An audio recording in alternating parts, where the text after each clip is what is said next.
In this Diablo 4 video, we're going to be taking a look at the Immortal Lightning Sorceress build, which is a beginner sorceress build that's meant to be used in the beta that focuses on dealing damage through lightning spells. So no surprise here, but the two primary damage dealing abilities we're going to be using for this build are Arc Lash and Chain Lightning. Both of these deal lightning damage. So first, let's take a look at Arc Lash. This is an ability that swipes in front of you, hitting all enemies for lightning damage and a close range AoE. And this is your basic skill. So this is basically what you're going to be using when you don't have any mana or you're waiting for your mana to come back in order to use Chain Lightning, etc. So it's good to have this one. We have it upgraded here to increase its damage a little bit. We didn't take any of the passives here because they're not super good for the build at this point. The damage is actually more important than getting these passive benefits. And probably when the full version of the game comes out, you'll probably pick these up if you're making this build, all the way up. But because of the limited skill points right now, we're just focusing on damage with this ability. So moving on to Chain Lightning, this is our primary damage dealing ability for this build. You're going to use this most of the time to deal your damage. It is a core skill. What it does is it shoots lightning out in front of you, and this will hit up to 6 targets, bouncing between them. And it costs a significant amount of mana, 35, so you kind of got to manage your mana. But we've upgraded this with a passive for Enhanced Chain Lightning in order to make it so each bounce increases the critical strike chance, so it's more likely to crit.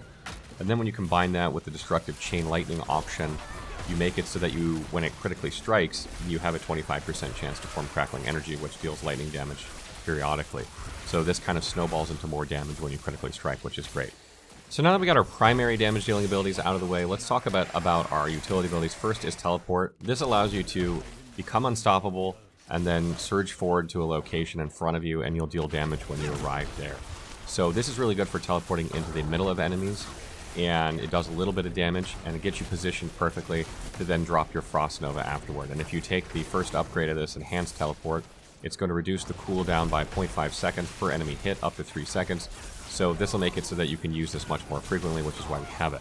Shimmering Teleport is not a bad morph to gain for this if you want to spend the point. We didn't spend it here because we don't have survivability issues for this build. But if you're talking about the full version of the game evolving this build, you would absolutely take this one.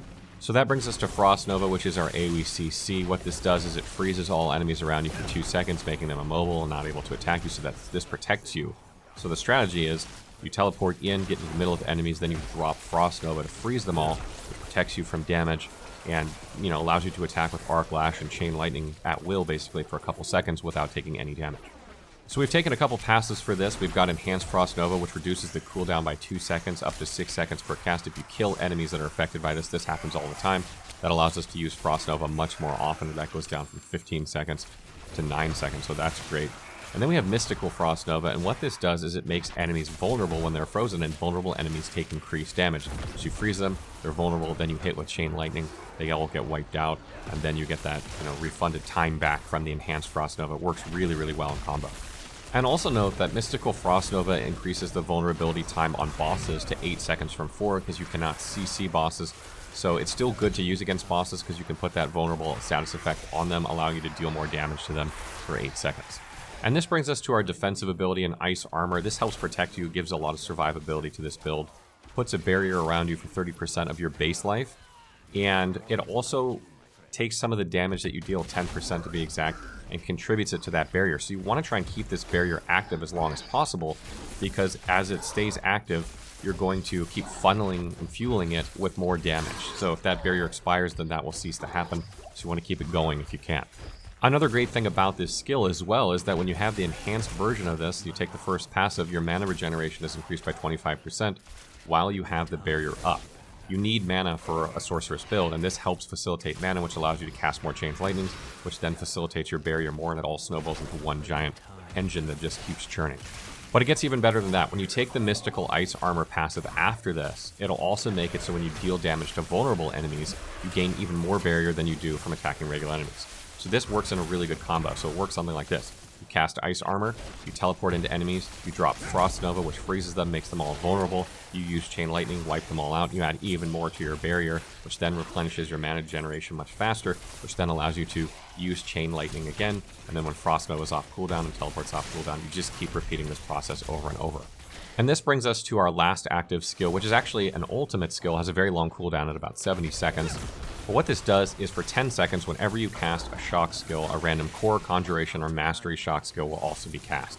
So you're basically double casting when you cast for 10 seconds, as long as you're using like a lightning ability. And this is really good for, when things get really dicey on the screen, when there's a lot of enemies or tough enemies like a couple elites or something like that, or when you're facing a boss, for instance. It's a good way to get a lot of burst damage on a boss, even though it has a long cooldown. You know, you might be able to get this off like 2 times during a boss fight in order to help melt that boss faster. This build is more focused on dealing damage to enemies in large groups because of the AoE nature of the build, but it still works very effectively on bosses, and one of the reasons it does is because of this ability. So let's take a look at some of the passives we have for this build as well. We have Icy Veil here. What this does is it increases the duration of your barriers by 5% per point. Your barrier will not last forever, even, you know, if you keep hitting enemies, etc. So having your duration extended with barrier is good.